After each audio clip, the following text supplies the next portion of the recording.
안녕하세요. 좌포 김종성입니다. 코로나가 좀 한풀 꺾일까요? 이렇게 코로나가 난리침에도 불구하고 봄은 오고 있습니다. 지금 보니까 개나리도 피어가고요. 여기저기서 봄 소식이 들리는 것 같습니다. 오늘은 자금 조달 계획에 대해서 한번 이야기를 해볼까 합니다.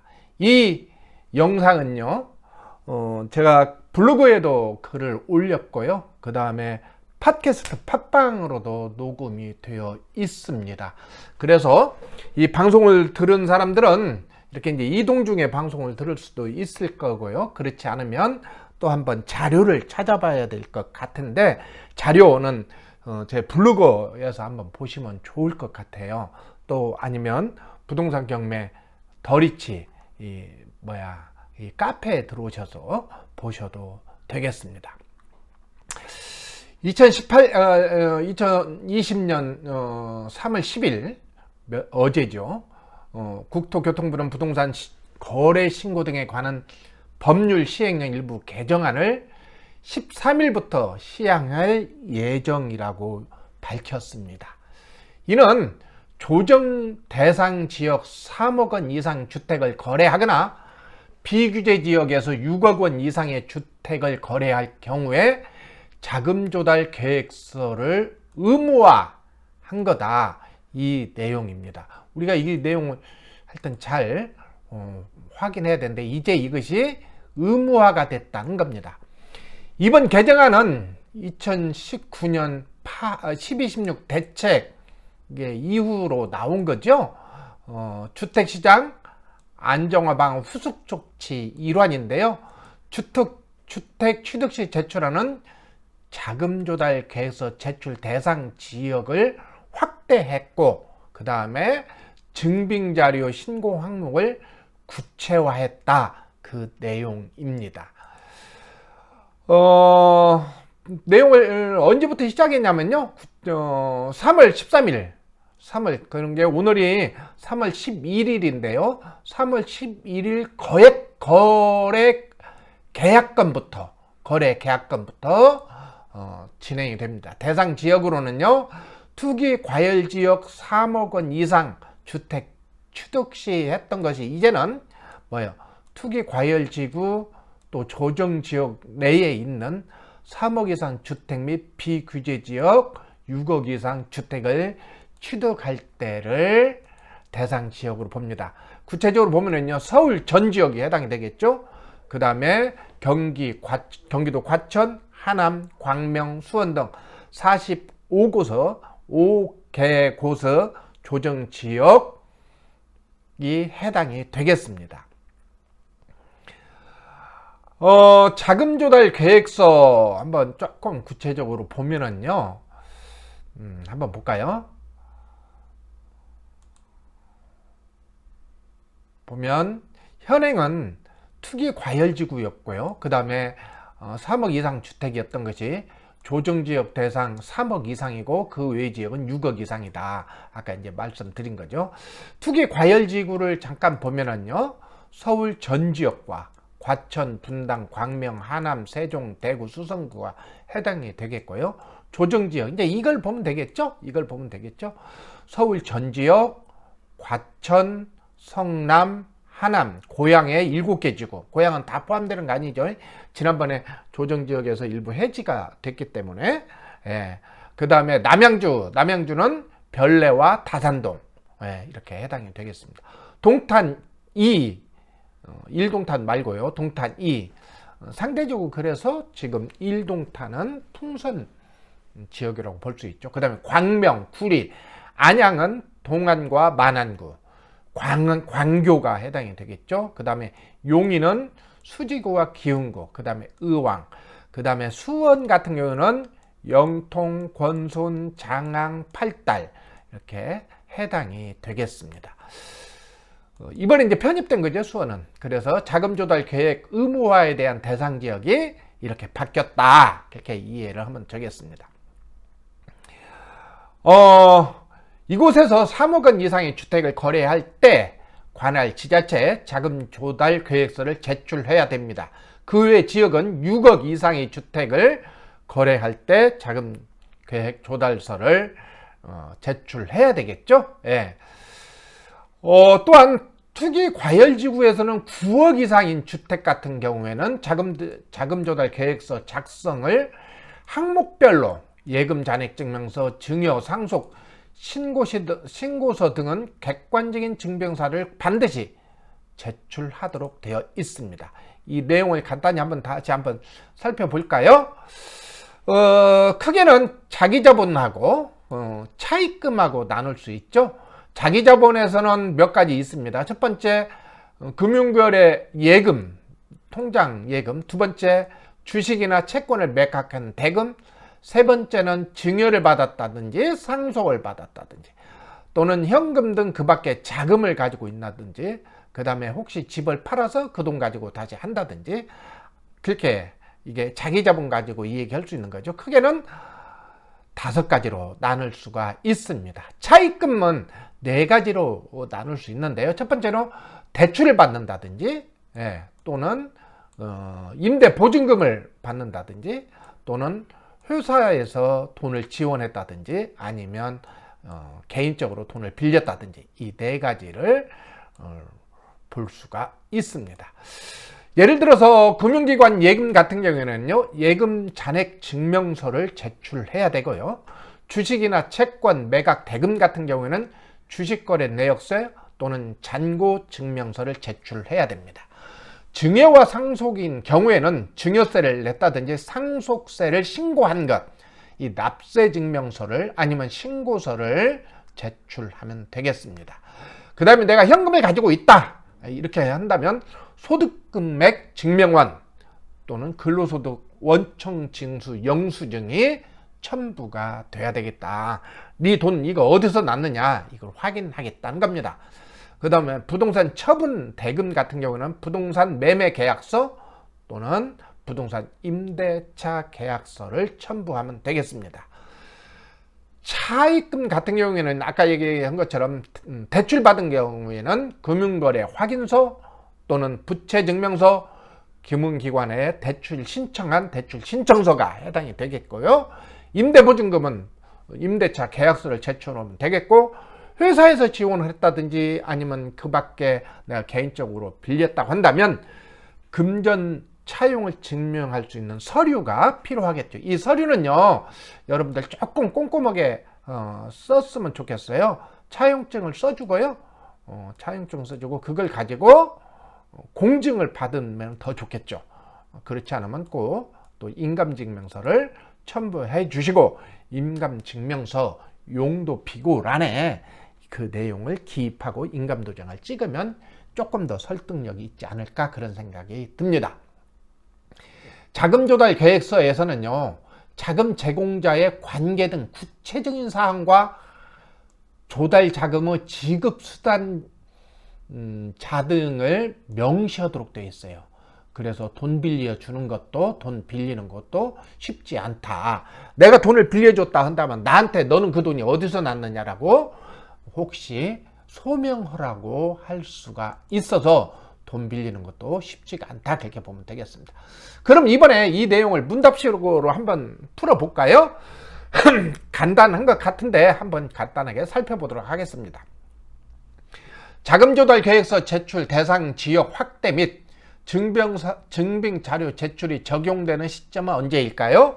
아까 말씀드린 것처럼 2020년 3월 13일 계약분부터 적용이 됩니다. 계약분부터.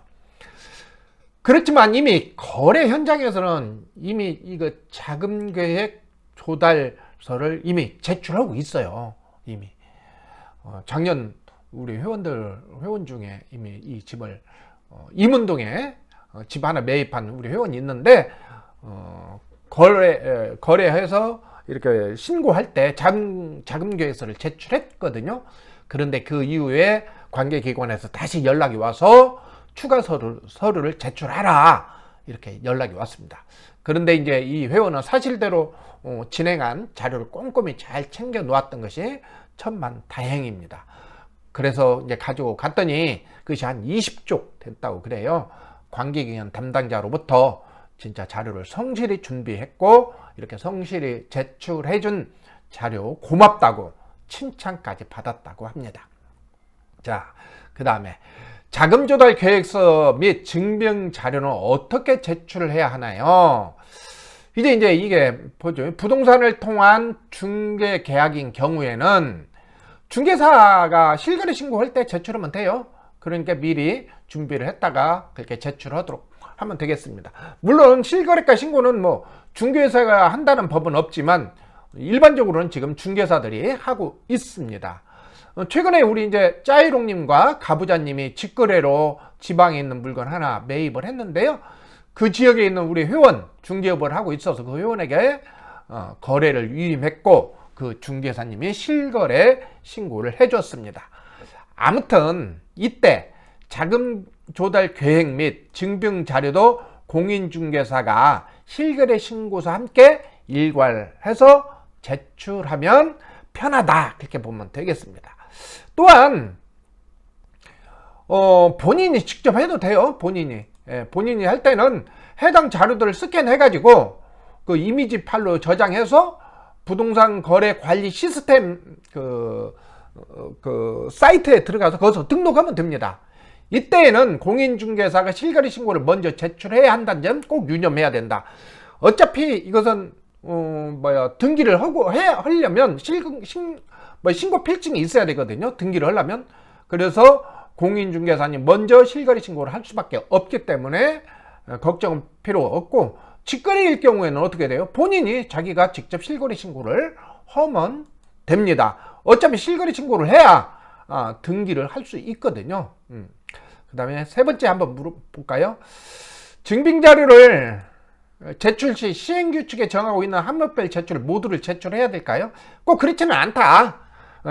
내용이 꼼꼼히 살펴보고 해당되는 곳에 한해서만 제출 항목을 기재할 항목에 제출 서류만 내면 되고, 자금 조달 종류로 기재하지 않는 항목 같은 경우는 관련 서류를 제출하지 않아도 된다. 그 얘기입니다. 예를 들어서 뭐 상속을 받았는데 증여 서류를 제출할 필요는 없죠. 실거래 신고 시점에서 반드시 제출해야 하는 증빙 자료는 무엇이 있을까요? 이것도 뭐 같은 얘기죠. 뭐냐면 매각이나 증여나 상속, 차입금 등이 실행되지 않는 경우가 있을 수 있잖아요.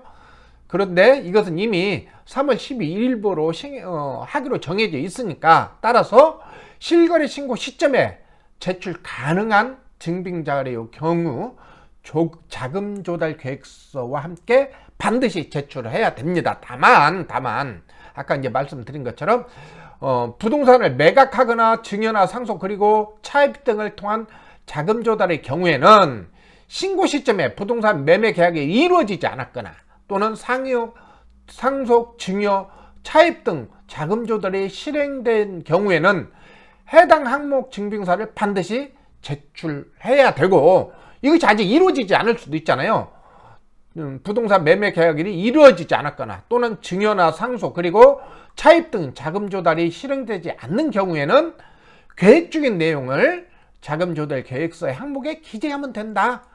다만 이때에는 증빙 서류를 제출하지 않을 수 있다고 하지만 차후에 제출하라고 연락이 올 수도 있다는 거 꼭 우리가 명심했으면 좋겠습니다. 소유 부유동산을 처분하고 그 매각대금을 은행에 예금으로 예치한 상태에서 매각대금을 자금으로 해서 주택거래 계약을 체결한 경우, 이때는 주택매매계약서와 예금 잔액 증명서 중 어떤 무엇을 증빙서류로 제출을 해야 할까요? 그럴 수 있잖아요. 지금 내가 집을 샀고 팔았고, 그래서 그 돈을 은행에다 넣어놓은 상태에서 집을 하나 계약한 거예요. 그러면 은행 잔고 증명서를 해야 되는지 부동산 매매거래 계약서를 제출해야 되는지 뭐 헷갈릴 수 있잖아요. 그래서 이때는 실거래 신고 시점을 기준으로 자금의 보유 형태에 따라 자금 조달 계획서 항목에 기재하고 이에 필요한 증빙서를 제출하면 됩니다. 따라서 실거래 신고 시점에 주택 취득에 필요한 자금을 금융기관의 예금액의 형태로 보유하고 있는 경우 자금조달 계획서의 항목 중 이때는 금융기관 예금 칸에 기재를 하고 이에 따라 증빙 자료인 예금 잔액 증명서를 제출하면 된다. 이렇게 보면 되겠습니다. 용어 자체가 이해가 잘 안 될 수도 있지만 계속 반복해서 듣거나 읽어보면 나도 모르게 숙지가 될 수 있습니다. 또 이런 내용으로 함께하는 사람들과 이렇게 많은 토론을, 이야기를 많이 하면 조금 더 실감 있게 용어가 이렇게 이해하기가 쉽지 않을까 그런 생각이 듭니다. 마지막으로 마지막이 아니네요. 자금 조달 계획서 또는 증빙자를 제출하지 않을 경우 어떤 처벌이 있을까요? 그렇죠. 예. 그것은 500만 원 과태료 처분 대상입니다. 500만 원. 근데 500만 원만 납부하고 난 다음에 이 서류를 다시 제출해야 하는지 저도 이건 잘 모르겠어요. 아직 아마 이런 것은 지금 나오지 않은 것 같아요. 예. 그렇다면 어떤 사람은 500만 원만 내고 그냥 말아버릴까? 그런 사람도 있을 수 있겠죠. 아마 또 500만 원 내고 서류를 갖춰라 또 그럴 수도 있겠죠. 그건 아직 명확하지 않습니다. 자금 조달 지급 방식은 어떻게 해야 할까요? 매수인이 매도인에게 자금을 어떻게 지급했는지 구체적인 방법을 기재하는 것입니다. 각 지급 방법대로 항목하는 금액을 각 칸에 기재하면서 향후 신고 관청 등의 소명을 요청할 경우에 입증을 하면 되겠습니다. 자, 자금 조달 계획서 쉽게 보면 안 된다는 거예요. 다시 한번 말씀드리지만 투기 과열 지구, 조정 대약, 조정 대상 지역 등은 3억 이상이다. 3억 이상. 그 다음에 비조정 지역은 6억 이상일 때는 신고 의무다. 신고 의무. 자금 조달 계획 신고 의무다. 이거 꼭 그냥 건너뛰는 거 아닙니다. 예. 그 다음에 투기 과열 지구는 9억 이상이다. 9억 이상. 예. 이렇게 이해를 했으면 좋겠습니다. 집을 구매하려는 계획들을 가지고 계신가요? 그렇다면 집을 알아보는 것도 중요하지만 자금 출처 계획서를 먼저 염두에 두어야 합니다. 어떤 작업으로 집을 살 것인지, 또 그 증빙 서류는 어떻게 준비되어 있는지 꼭 먼저 체크해 보셨으면 좋겠습니다. 집을 사려고요? 꼭 기억합시다. 조정지역 3억, 비조정지역 6억, 투기지역은 9억, 369 꼭 기억했으면 좋겠습니다. 시간이 많이 흐르네요. 어떻게 할까? 이렇게 할까? 저렇게 할까? 고민들이 많을 것 같습니다. 또 집이 오르는 걸 보면서 작년에 집을 샀을 걸 하는 후회도 생길 수 있습니다. 그런데 당분간 집값은 특별한 일이 없는 한 계속 오를 거로 예상이 됩니다. 왜 그렇게 생각하냐고요?